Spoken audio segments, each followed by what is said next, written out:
my cheat sheet.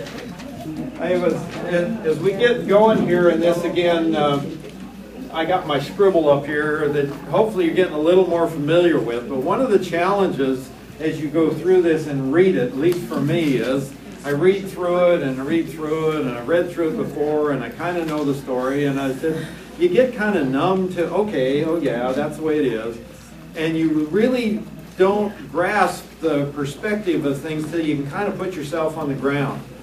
And this is one morning that I wished I had the ability to pull up a website on the computer for you, because I found a couple really interesting ones that'll take you to Jerusalem and let you see what the topography really looks like and how the land lays and where this place is. So when it says that he brought Pharaoh's daughter back to the city of David, you could go, oh, okay, I can understand that. I can see why that's where he brought her and why that would make sense and all that sort of thing. So I've done a really very rough job again of trying to get a little bit of the picture for you, and I'm going to try to help you get a grasp on the way this piece of ground looks and why that city was where it is. Because the odd thing about Jerusalem is it is not on a main thoroughfare trade route at the time. I mean, yeah, there's roads that come and go through there, but it's not on the main highway. The main highway is either way over here to the west, which is along the ocean side, if you will. So there's a main down through the plain over here, because who wants to go where this is if you're traveling? And if I could, man, I wish I could show you an aerial, kind of a flyover shot of that, and you go, oh yeah, I want to travel there. Anyway, so good travel over here, and the other one is clear over here down the Jordan Valley on the east side, going back down through there. So yeah, there's a major route down that way. But through here, there's little crossroads going through, and we're on a little bit of a backwater as places go. But there is some good reasons for picking that when you are in David's mindset, as we've kind of left him behind now. But why he picked that, why his name got attached to that city, does have a good reason. For one, it's in his tribal territory of Judah, right in the edge of it, but it is there. But when you look at this, you'll remember this is that Brook Kidron. And my problem is, when I think of Brook Kidron, I think of the creek that runs behind the house where I grew up. And yeah, it lays down in a little bit of a draw. But when you think of Brook Kidron, I want you to think of Blue Mountains, if you've been there, or someplace up in the Cascades. Because if you look at this, and I got my little topo map here, and I asked Kathy, I said, you think if I handed this out it would help? And we got talking about it. I said, unless you're used to looking at topographic maps with the bars, the lines that show you the slope, you're going to go, that's a mess, is what you're going to say. That doesn't mean anything to me.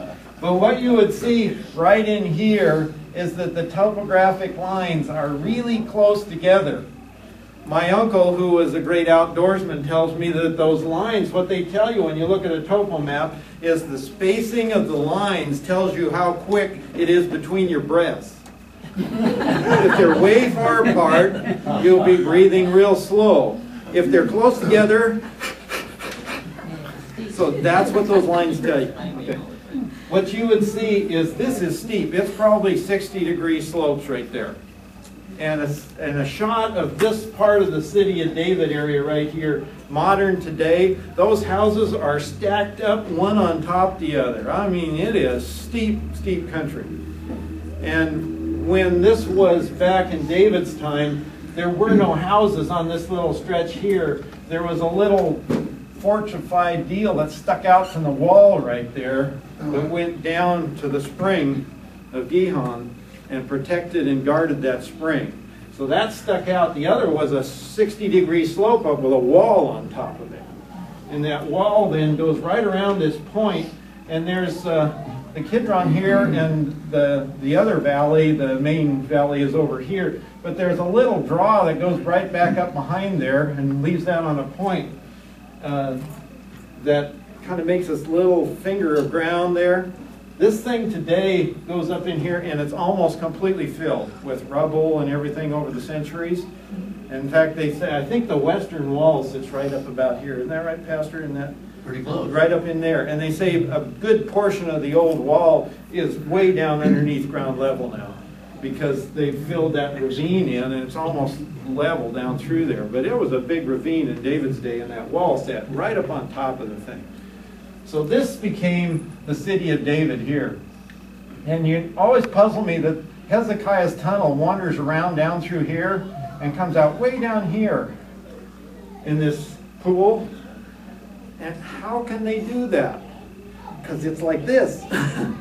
So they dug up here, and it follows downhill, and there's a lot of distance elevation drop between here and here. So it's a pretty steep chunk of territory.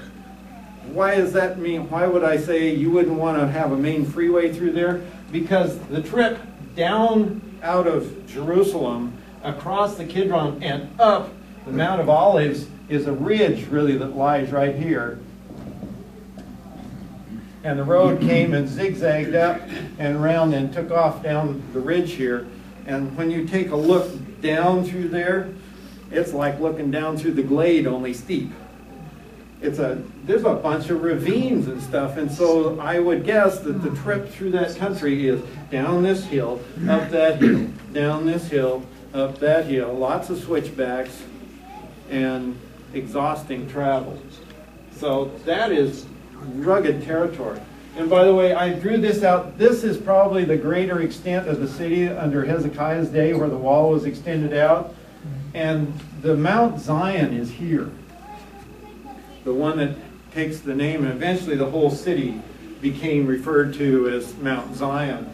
But Mount Zion is actually over here on this side of the city. There's a little draw, and then it comes back up over here. And of course, Mount Moriah being up here. So when Solomon brings his wife in chapter 3 here, and brings her into the city of David, there's a whole bunch of folks are saying, oh man, how could he bring her in? Because that's where the Ark of the Covenant is, in the city of David. It's this holy place. How can he bring this heathen bride in there? Well, I'm sorry, but unless she's going to camp out in the woods, in the brush, this is the city of David. That's all that's there. And it says, because he had not yet built his palace, right? Well, his palace is going to sit right here, and the temple is going to sit right there. He hasn't built it yet. He hasn't enclosed this wall yet. And so they're living down here in David's old palace within the city of David. That's what he had to bring her back to. And so I know some people make a really big deal out of, he brought her back to this place. What does that mean? It means that's where he lived. It looks to me like, where else is he going to bring her? There is no other place to be. And he hasn't completed his palace yet. That's going to be quite a while. It takes, what is it? Is it 7 years to build this? I think it's 13 to complete his palace. So it's way down the road yet. And she's going to have her own wing, by the way. He'll tell us later. We'll find out. She gets well cared for, which is worth taking a note of. It's the only wife that is singled out that way and mentioned, that she gets her own quarters and all this sort of thing. The rest of them are in the harem, wherever that is. But this gal is special for some reason, and it doesn't always tell us why. But it's got to be politically significant.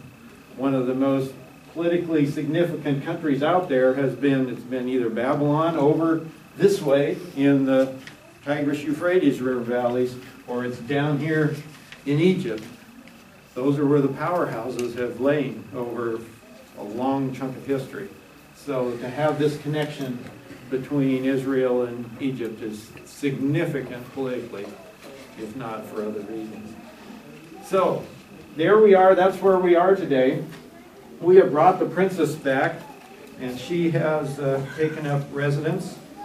And he has, as it says, he had not until he had finished building his own house and the house of the Lord and the wall around Jerusalem, verse 1 there of chapter 3, and here is the wall around Jerusalem that he's talking about, that addition up there on Mount Moriah, as well as any improvements that he may have made on the old wall of the city of David.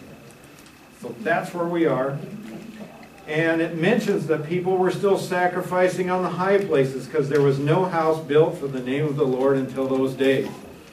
And you'll remember, as I said, that the Ark of the Covenant is somewhere here in a tent that David set up in the city. And the rest of it is up north, and the tabernacle is still up there.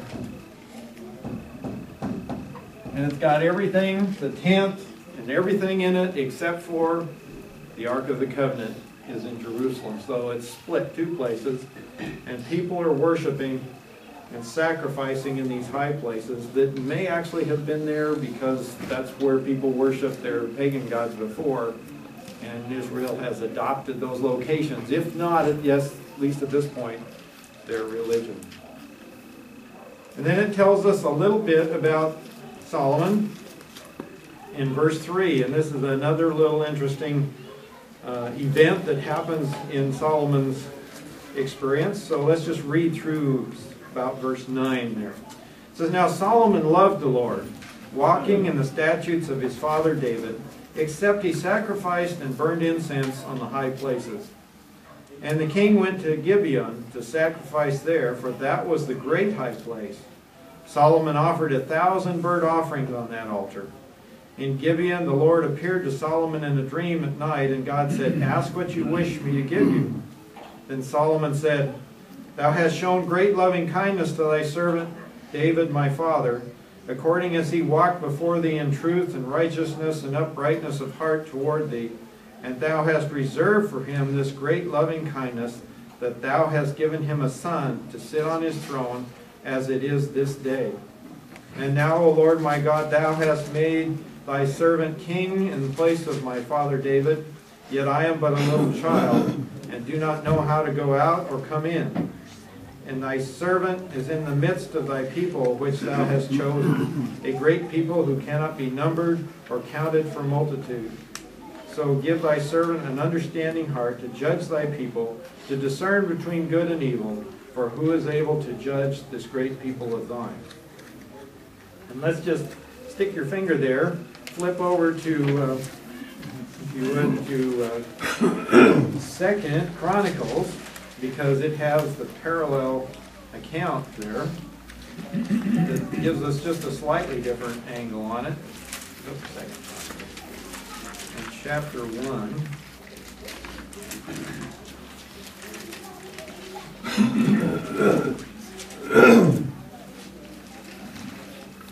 And it tells us that,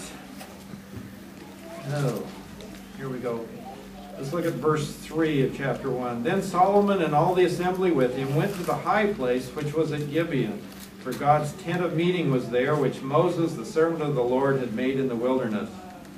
However, David had brought up the ark of God from Kiriath Jearim to the place he had prepared for it, for he had pitched a tent for it in Jerusalem. Now the bronze altar which Bezalel, the son of Uri, the son of Hur, had made, was there before the tabernacle of the Lord, and Solomon and the assembly sought it out. And Solomon went up there before the Lord to the bronze altar which was at the tent of meeting, and offered 1,000 burnt offerings on it." And then we have again the recording of God's appearing to Solomon in the dream. So the what of it is, Solomon, for some reason, decides it's time to go up there. And did you notice in this second account that it's not Solomon by himself? He has taken, it says, takes all of his the assembly with him. And we look ahead of that, and he's been talking to all Israel, the commanders of thousands and hundreds, and the judges, and every leader in all Israel, and the heads of the fathers' households. So he's brought together all the leaders in the country and said, we are all going up there. So the whole bunch of them. Now it starts to make a little more sense with the thousands of offerings. You go, one guy out, man, he packs all these. What is this thing? Well, it's him and all the assembly, and then it's the nation coming together and meeting for a sacrifice at the brazen altar. And you got to go, why is he doing this? And you got to think back then over, if this does fall in time sequence with the other things that we've been studying about in Solomon's life, what has he been through lately? Just been peachy keen, right? That guy kept falling. Yeah, he had this, Benaiah kept falling on everybody, right? Okay. So he's had, how many coup attempts? At least two attempts.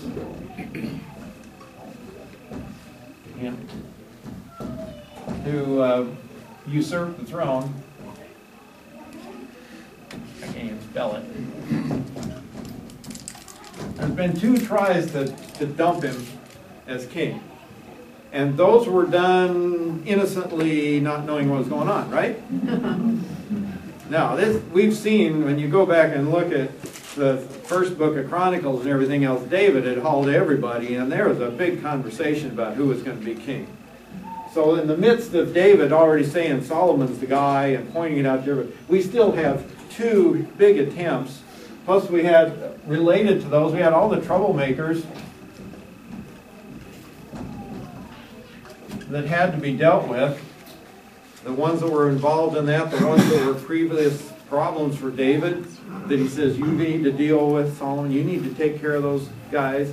So in the midst of everything else, he's been dealing with all this, trying to get his arms around this job he has of leading the nation. And how old is he at this point? Young man. He's probably about 20. So I want those of you who are either close to that age or can remember back to that age to stop and think about this for a minute. You've been cruising along here, and you are now 20 years old, and you have this vast amount of wisdom you've saved up in those 20 years, and all of a sudden someone takes a nation that has gone from this little tiny group of people and exploded to take in lands from Dan to Beersheba, from the coast of the Mediterranean all the way over there. It will tell us here shortly that he has connections almost over to the west bank of the Tigris River, the Euphrates River, way over there, that he has influence. Now his kingdom is going to take in those areas. It's huge responsibility that's suddenly been dropped on it. 2 attempts to take him out as king and usurp the throne, and he's 20 years old. I can't even imagine.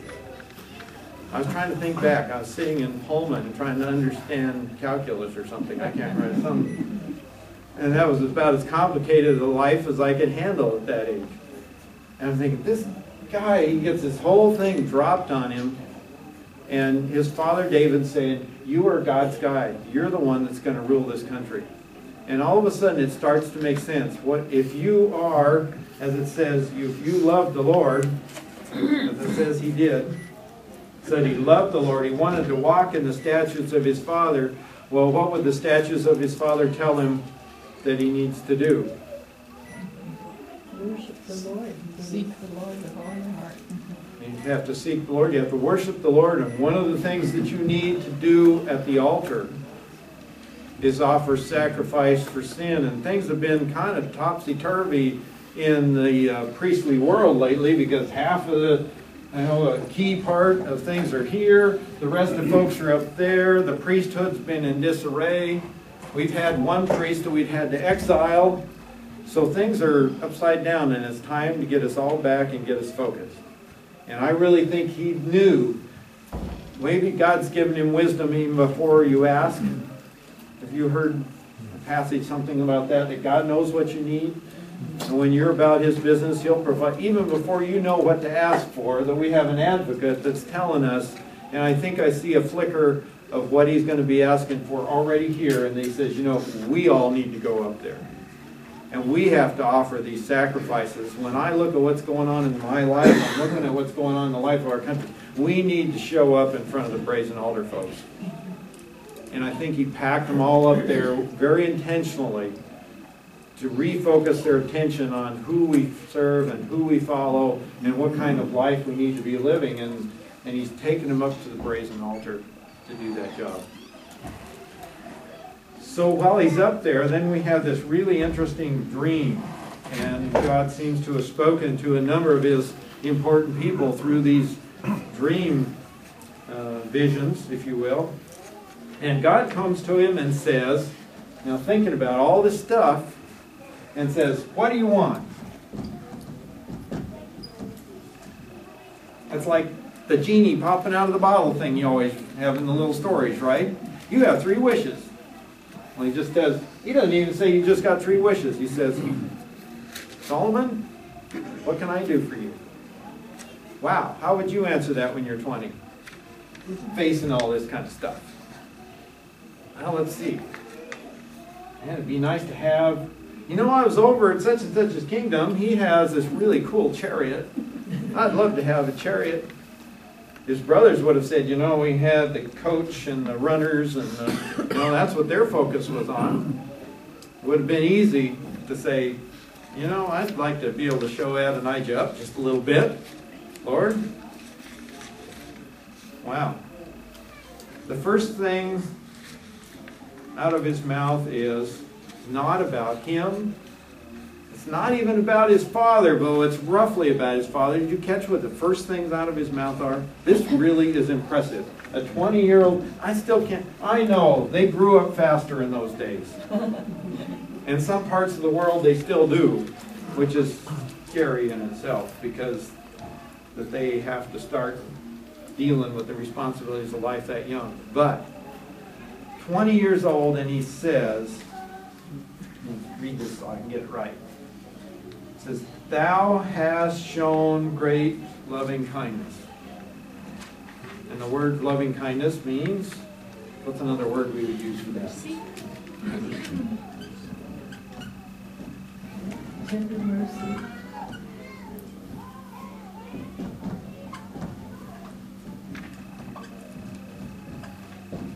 Any other words you got for that? Everybody's got?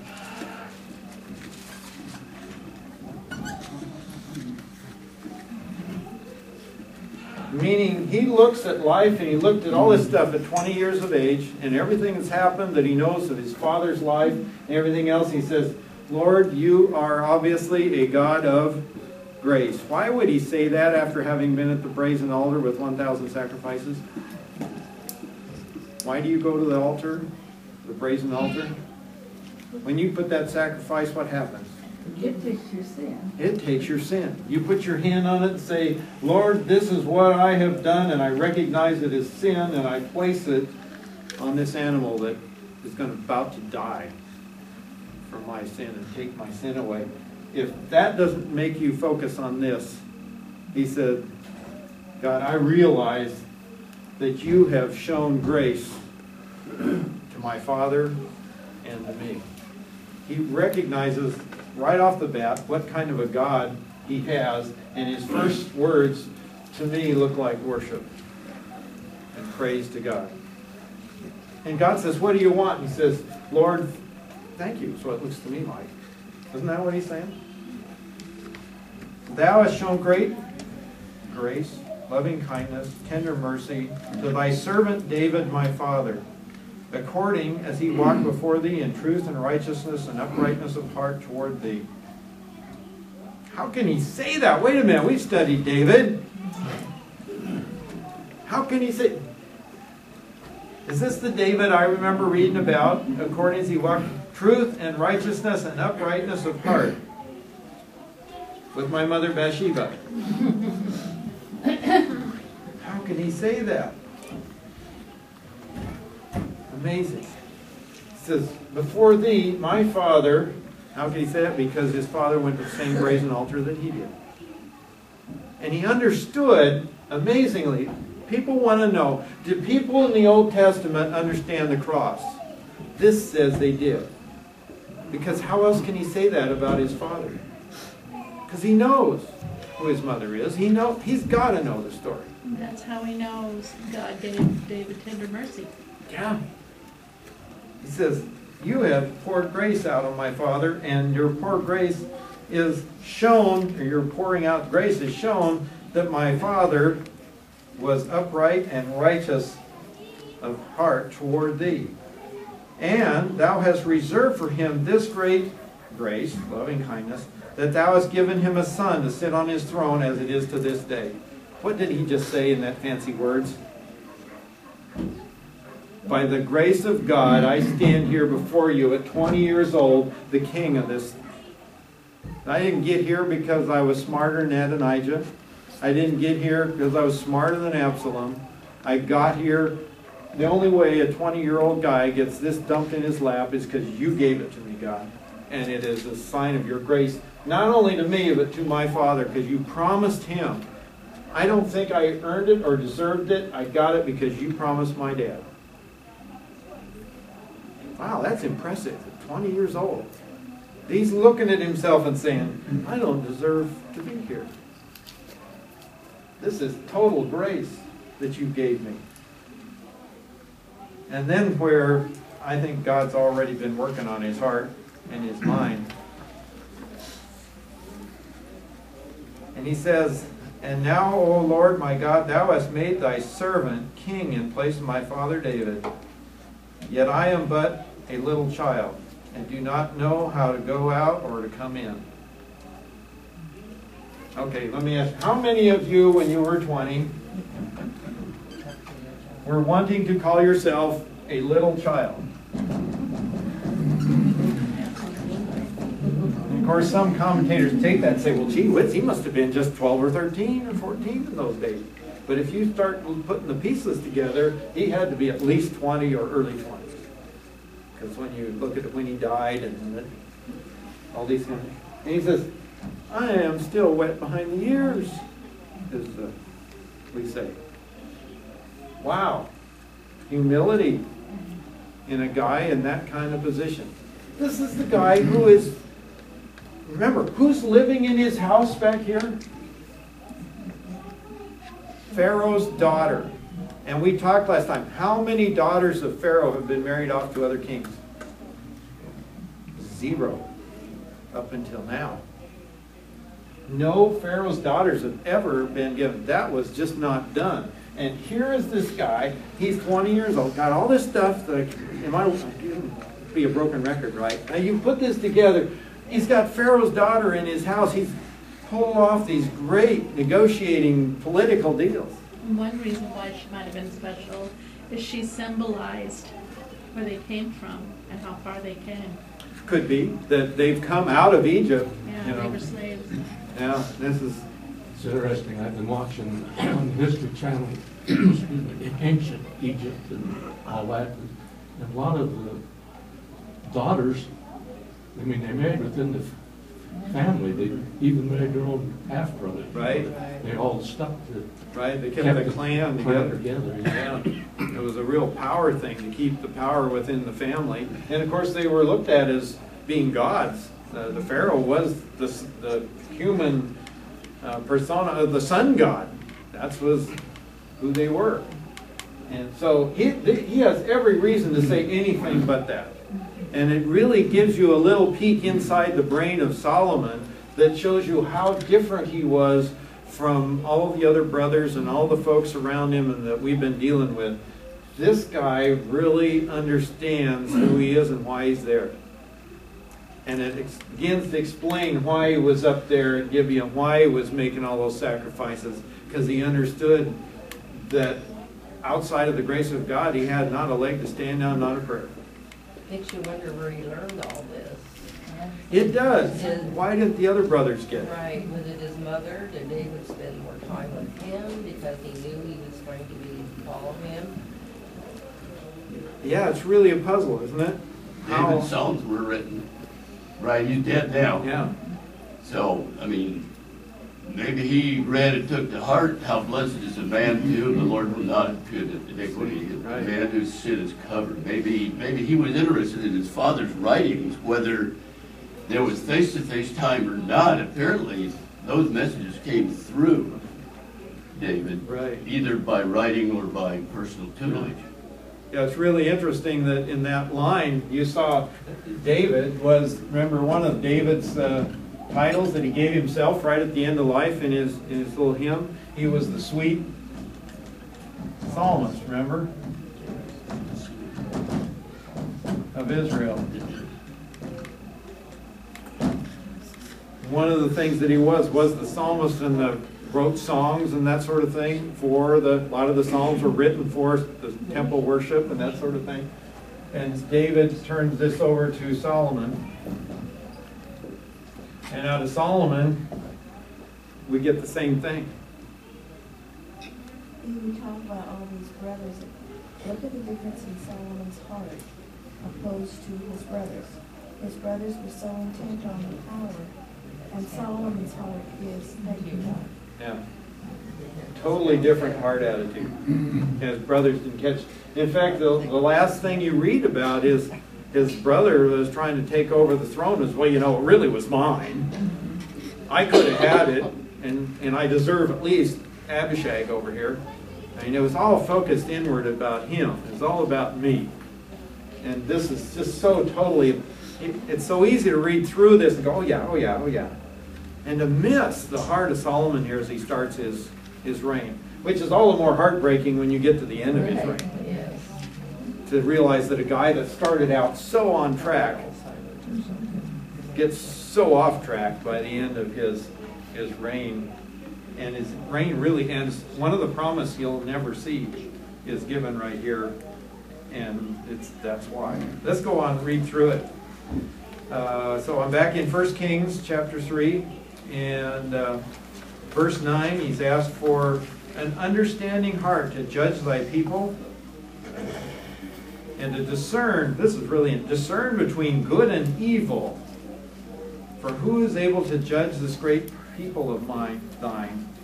And he says, between good and evil, which to me is really interesting because he does not say between good things and sin. He says evil. And if you follow that word through, they are often used sin and evil as though they were two related but separate things. And evil seems to be more the I don't want to say it.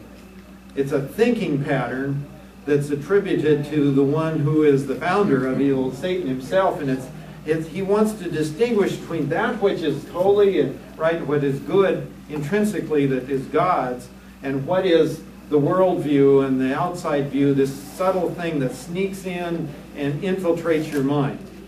And so it's very insightful. He says, I don't just want to know what sin is. I want to know what wrong, evil thinking is. I want to be able to look at something and say, that is, it looks good on the outside. How do you deal with, as our press has really difficult time dealing with the difference between good and evil. Have you noticed that lately? That, oh, hey, wow, I got a tip. From our financial guy, no less. I'll put it in the basket. So, anyway, have you noticed the great struggle that people have over this issue of Mormonism lately? The press absolutely does not know what to do with that, and unfortunately, neither does anybody else, it seems like. Because they're not Christians. And you go, Muslims aren't Christians, and Hindus aren't Christians, and you don't have a problem with that concept, so what is the problem? Well, they're such nice people. These candidates that are Mormons are such nice, wonderful people, and we have them here, right in this town, and they are really, humanly speaking, nice people. What is the problem?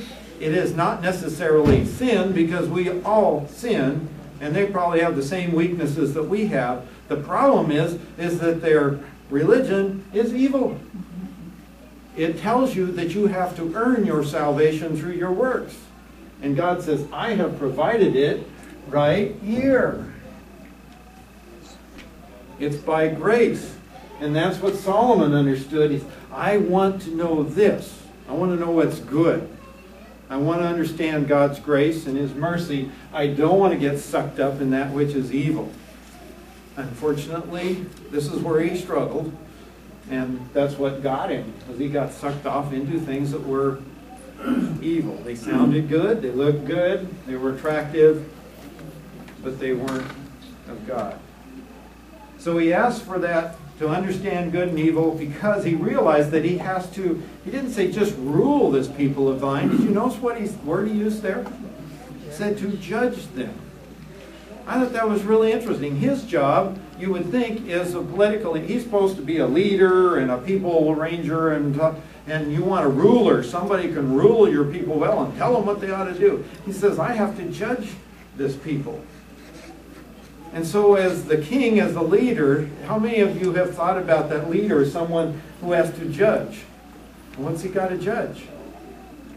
What's a judge do? Even in our society, in our system, what does a judge do? Right and wrong. He looks at the law. He looks at, here is Joe Blow down here. And whether it's a criminal case or another case or whatever that is, he looks, the judge sits up here in his little dais or whatever it is. Okay, there he is. And we'll put his little hat on there or something so you can tell he's a judge. They give him a robe, I don't know. It looks more like Snoopy. He looks like Snoopy, doesn't he? Yeah, sorry about that. Give him the nose.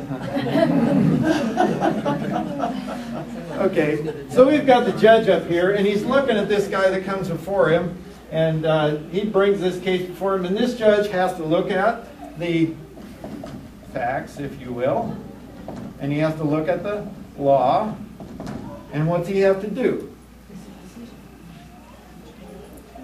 Make a ruling. He makes a ruling that determines if this is a criminal issue. He has to make a ruling, is this person guilty of a crime based upon this set of facts and this law, or is he not? If it's a case over a lawsuit between two, he's got to look at two of them over here. Oh, he's unhappy because he lost. Oh. You got two of them, and this one says this is the facts, and this one says that is the facts, and he's got to determine which one is right. And if you look at what a leader has to do, that's what we're asking our president to do. That's what you're voting for. Not somebody with all the ideas and things, but you're looking at someone who look at what is the law of the land that we live by, and make determinations on what direction, how do we apply what's happening to us now in this economy, in this world, and how do we take the truth that rules us and make a decision that keeps us in line with that truth and takes care of our people. It's a judgment call, isn't it? And we see our president making a lot of judgment calls recently, haven't we? Yeah. No longer to defend DOMA, all the other things. So we see he's judging, Based I would on say evil. He's judging evilly. you gotta know the difference, don't you? That's what Solomon's saying. I want to know. And we're running out of time, and I ain't got started yet. Sorry about that. So here's this guy, and I'm really impressed with what he's asking already, and God is going to honor that. And the interesting thing about 1 Kings is we get to see in all this confusion, as it comes out, first God says, here's, okay, Solomon, based on that, here's what I'm going to do for you. I appreciate your heart, and I understand the fact of your heart, and so not only am I going to answer and give you this, he says, I'm going to dump a whole bunch of other stuff on you as well. But the interesting thing is, in our context here, the very first thing that's popped in there by a writer is an example of this right here. And it's like, and you look at it and go, that is so off the wall. Why is that in there? And it's almost like God's putting a little stamp in there saying, here is the evidence of what I've planted in him. And it's really interesting to see that. A lot of other nations have things about their king being so wise and having some kind of a moral situation he has to decide and that sort of thing. And so it's a little parallel to other things that have been written. But this one is really interesting, and it shows you a little of how Solomon's brain works when God is empowering and energizing it. And it may give us little clues into what's available to us. And I have out of time to even give you any more hints. But there's some interesting things I've run across that God tells us that we can ask for. So we'll look at that next time. I think next time. Okay, let's close in prayer. Father, we thank you for our time together this morning and for this little vignette of Solomon as he begins his reign. And help us to get a grasp of what he understood, of what he needed to rule your people, to judge, as he said, your people. And help us to realize that it is not all that different from what we're asked to do as Christians on an everyday basis. We're asked to have a heart that understands the grace that's been poured out for us. And we're asked and even expected to look at our lives and the lives we lead and look at your word, look at the truth, and make a judgment on whether we're following you or whether we're being influenced by evil, which is in the world. And it could be something that really appears good on the outside, but is not empowered by you, but empowered by the enemy. Help us to be able to make those difficult calls. Help us to be able to see clearly where your truth will guide us. Just give us that wisdom, even a small bit of that wisdom that Solomon had. Help us to drive it into our souls and make it part of the decision-making of our hearts. We thank you, Father, in Jesus' name.